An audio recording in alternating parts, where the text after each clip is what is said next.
3, 2, 1, ao vivo. É isso aí, mais um Papo Caixa Preta e hoje nós vamos falar de inovação. E para falar de inovação eu quero começar com um ponto do livro Caixa Preta. Está na página 82, o ponto ele é o 6.3.4. Quando os gestos falham e as palavras tornam-se vazias, é hora de experimentar o santo silêncio. Às vezes ele é cura, mas mesmo se falhar, não agravará a doença. A gente vai falar de inovação, mas eu quero falar de alguma coisa antiga, que é a questão da nossa boca, do poder da nossa boca. O poder de criar e o poder de destruir das palavras que saem da nossa boca. Muitas vezes ficar quieto pode ser um excelente remédio. E aí o que eu falo aqui é o seguinte: ficar quieto às vezes, ele pode até não curar a doença, mas ele não vai agravar a situação que existe. Então que a gente tenha sabedoria de viver o silêncio, principalmente quando ele se faz necessário. Por isso que nós temos 2 ouvidos e uma boca, para ouvir mais e falar menos. É isso aí, né, produção? É isso aí. Pra gente começar, o que é inovação social no contexto do terceiro setor? Produção, para falar de inovação social, eu vou falar primeiro dos tipos de inovação que existem.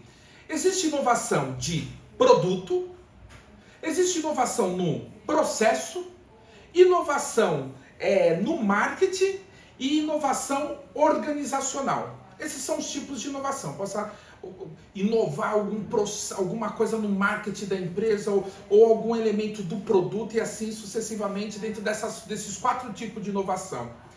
Daí, quando se fala então da inovação, que pode ser aplicada nessas 4 áreas que eu comentei, a gente vai ter 2 tipos de inovação. Uma disruptiva. Uma inovação disruptiva é quando você pega alguma coisa e cria do zero e faz um negócio totalmente novo e diferente. Ou uma inovação incremental, quando você pega alguma coisa que você já existe, você adequa e aí você inova dentro de alguma coisa que já existe, entendeu?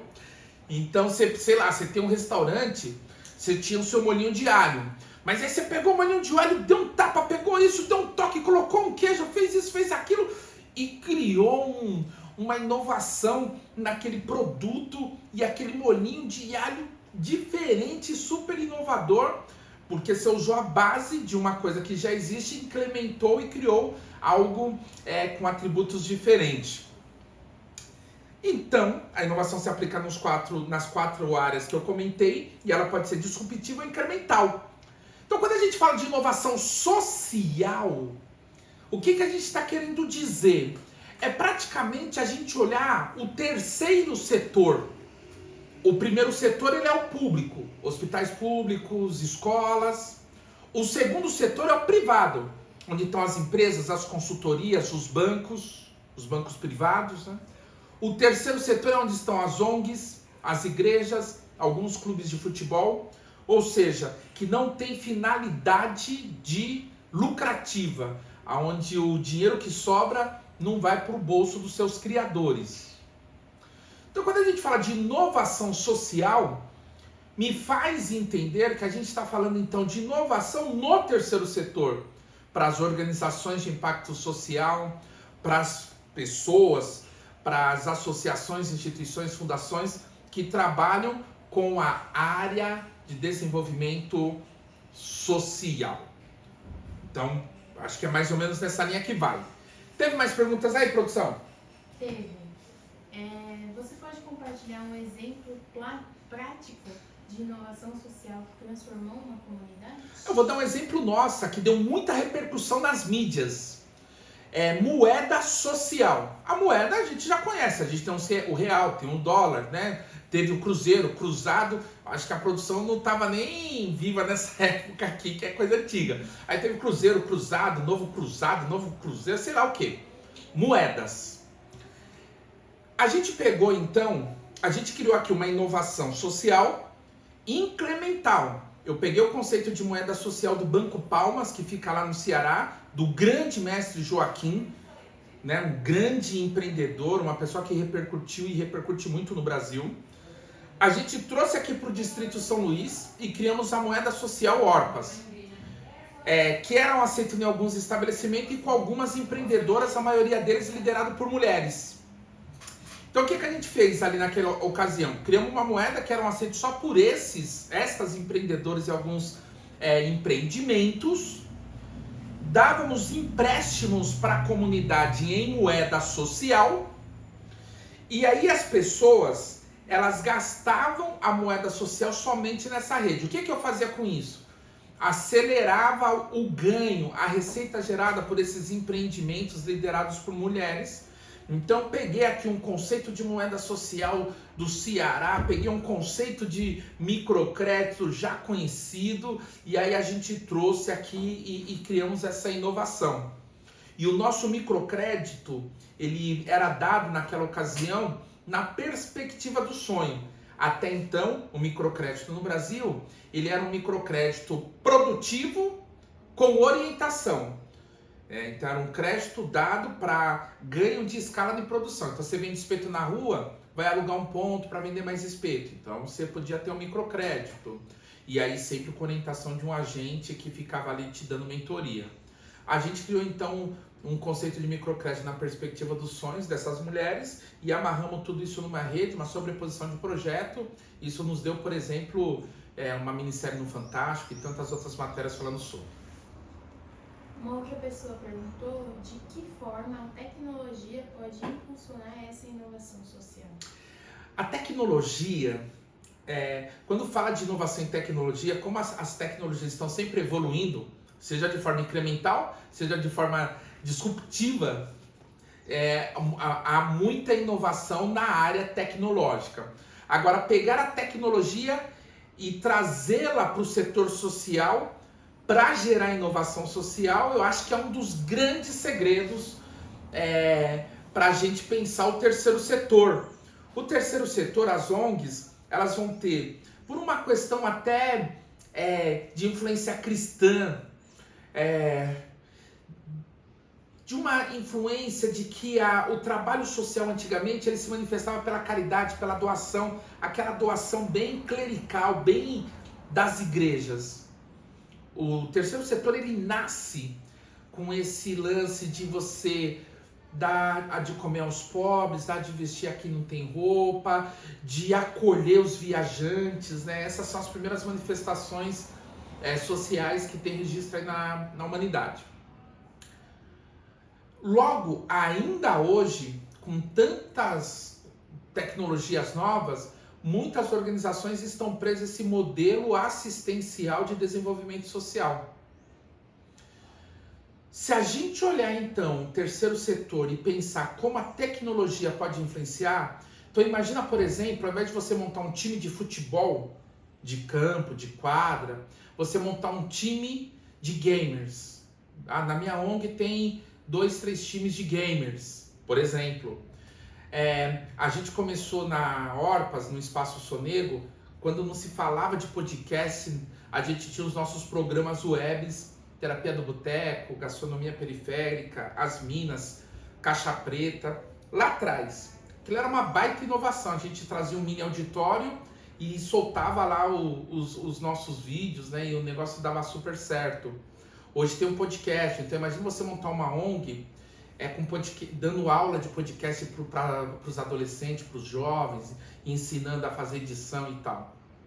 O terceiro setor ele pode se basear na tecnologia e pensar o futuro, pensar quais são os cursos do futuro, quais são as equipes do futuro, como que a tecnologia tem a ver com isso. Outra pergunta aqui é que como pequenas iniciativas podem ser inovadoras ou inovação precisa ser algo grandioso? Não, a gente pode inovar no pequeno, né?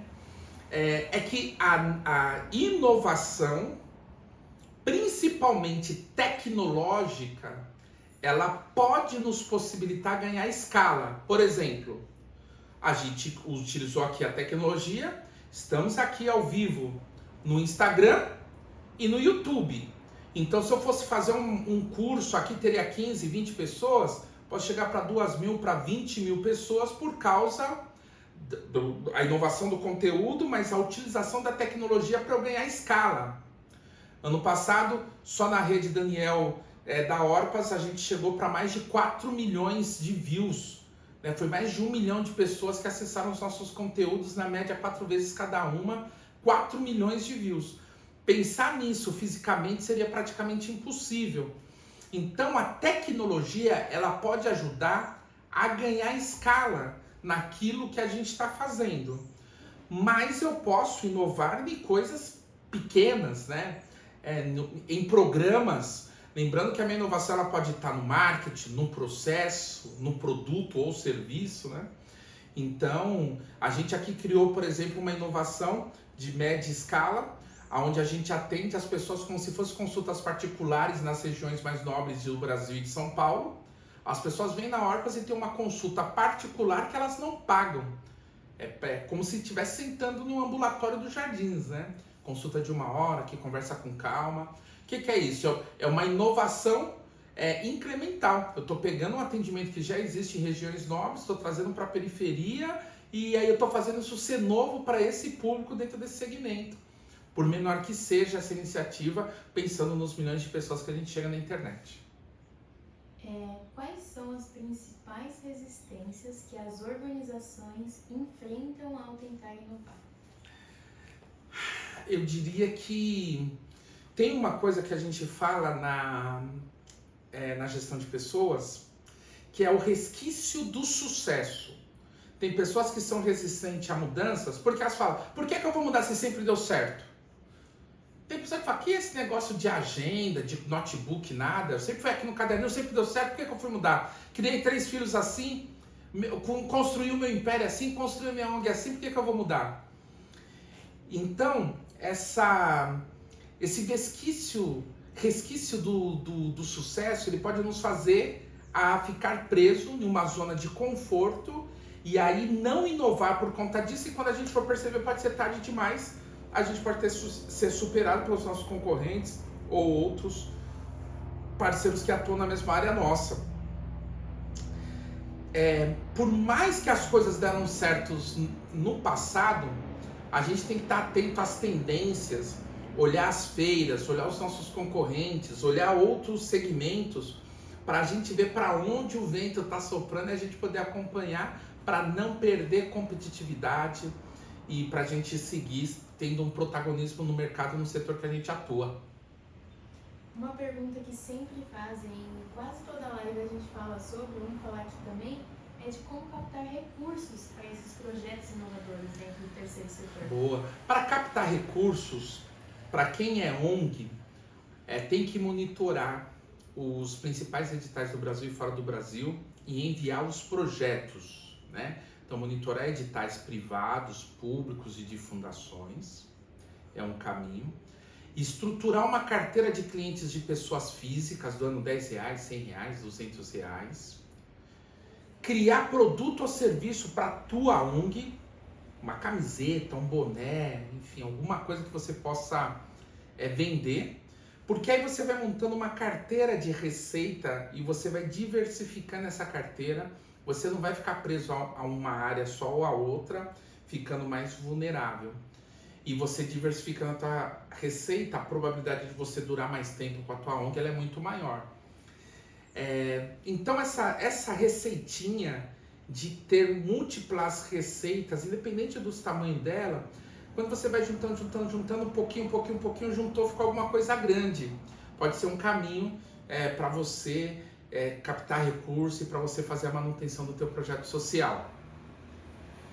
Daniel, qual seria o que diferencia uma ideia inovadora de uma simples adaptação de algo que já existe? Uma adaptação de algo que já existe em outros lugares, que você está adequando na tua comunidade, no teu bairro, na tua cidade, é uma inovação incremental. Então não se preocupe, é assim mesmo. É muito comum, eu vou dar um exemplo. Há 10 anos atrás eu montei no Chácara Santana o Sonego Bistrô, que hoje leva o nome de Sonego e Dona Lisete Bistrô. Bistrô é um conceito de restaurante francês que o chefe atende na mesa, bem pequeno, bem intimista, com pratos bem gostosos, feito com coisas fresquinhas, né? E um atendimento diferenciado. É um conceito francês. Eu tive na França, fiquei louco ao ver os bistrôs da França. E aí eu falei, preciso trazer isso para minha comunidade e plantei um bistrô na periferia. Ou seja, eu peguei uma coisa que já existe, trouxe para cá, dei uma brasileirada e pau na máquina.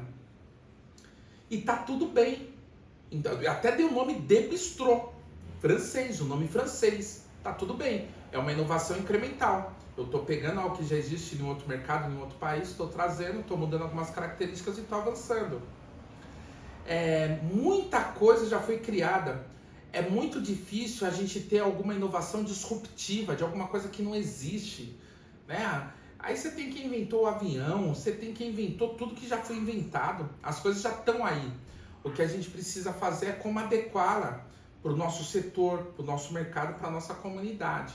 Então eu acredito que o caminho mais fácil para quem empreende é ir na linha da inovação incremental e acompanhando o mercado, vendo o que já existe e vendo como que adequa isso para essa realidade do terceiro setor no Brasil ou na tua comunidade. O empreendedorismo social e a inovação social são a mesma coisa ou eles se complementam? Não, a inovação social seria você pensar em inovações incrementais ou disruptiva na parte de processo, produto, marketing ou organizacional. O empreendedor, ele pode ou não ser inovador, porque quem empreende pode não ter essa questão da inovação. Ele pode empreender, eu vou montar uma escolinha no contraturno da criança. Qual a inovação nisso? Nada, nenhuma. Mas ele tem as características do empreendedor. Quais são elas? A principal, resiliência. O empreendedor é aquele que sabe, que aguenta levar porrada e não cai. Né? Aquela pessoa que insiste, que persiste. Aí você vai ter que trabalhar em equipe, um mobilizador, uma pessoa que inspira, né?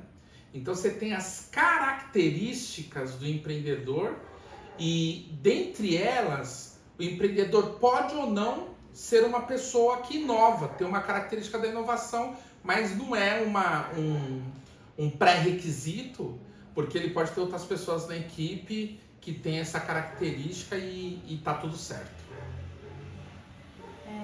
E quais são as tendências mais promissoras que você acha em inovação social conhecida? Eu tenho falado em algumas matérias aí que eu tenho dado na TV, em outros lugares, que se todo mundo que fala em impacto social, em empreendedorismo social, tivesse fazendo social, as quebradas pelo Brasil afora não estariam as desgraças que estão aí, né? Tem muita gente precisando. Eu acho que a maior inovação no setor social vai ser as pessoas de fato fazerem social. Porque se começa a ter tanto discurso, tantas narrativas, tantos fóruns, que as pessoas vão lá para falar da gente sem nunca ter pisado, ou que não pisam mais há muito tempo, já pisaram um dia, 20, 10, 15 anos atrás, mas não pisam mais. Eu acho que a maior inovação para o setor social é a gente continuar gostando de gente, gostando dos vulneráveis, sentar, apertar na mão, abraçar, ouvir, tentar ajudar naquilo que eles precisam, estar junto com as pessoas, caminhar junto com a comunidade. Então, olha que louco que eu estou falando, né? Eu estou dizendo que para inovar a gente tem que voltar para os primórdios do social, quando a gente abria as portas, acolhia, dava um prato de comida, uma colher, dava um abraço, cedia o banheiro para a pessoa tomar um banho, dava a de comer a quem tem fome. Tem tanta gente aí falando de social e quando a gente anda aqui nas quebradas, infelizmente ainda são poucos fazendo. E a última pergunta, existe algum limite para a inovação dentro do terceiro setor ou sempre há espaço para novas ideias? Como há a possibilidade, por exemplo, da inovação disruptiva, então a gente não consegue nem prever quando que vai acabar as inovações, né? Porque quando você pensa que já viu de tudo no terceiro setor, vem alguém inova e faz uma coisa super diferente e vai ditando tendência, né? Então a inovação ela é inesgotável, ela é infinita e a gente não consegue prever porque senão não seria inovação, né? Então existem muitas coisas para serem criadas. O que a gente pode dizer é o seguinte, se eu olhasse 5 anos para trás da Orpas, de tudo que eu fazia, 80% eu já deixei de fazer. Então 80% do que a gente fazia há 5 anos já foi enterrado, foram processos que foram descontinuados. E o que a gente está fazendo hoje, 80% são coisas novas. 10, 20% do que eu faço, eu venho fazendo há mais de 10 anos. Então, se a gente não tiver de olho no que está acontecendo para a gente inovar, a gente vai ficar vencido. Imagina se eu estivesse aqui hoje na Orpas oferecendo um curso de datilografia, né, por exemplo, né?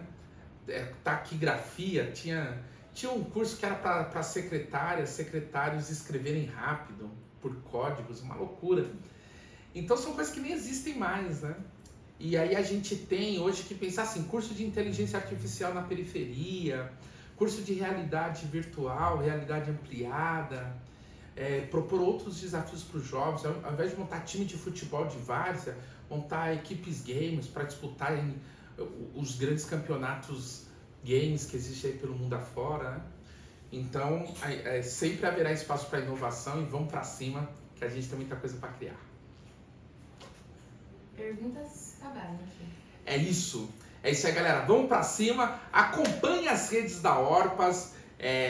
A Orpas, Agiliza a ONG, que é a nossa consultoria para a ONG, a Árvore Preta, que é a nossa consultoria de projetos especiais, o Sonego Bistrô, o Sonego e Dona Lisete Bistrô. Acompanhe todas essas redes, fica ligado aí em tudo que a gente está fazendo. Tamo junto.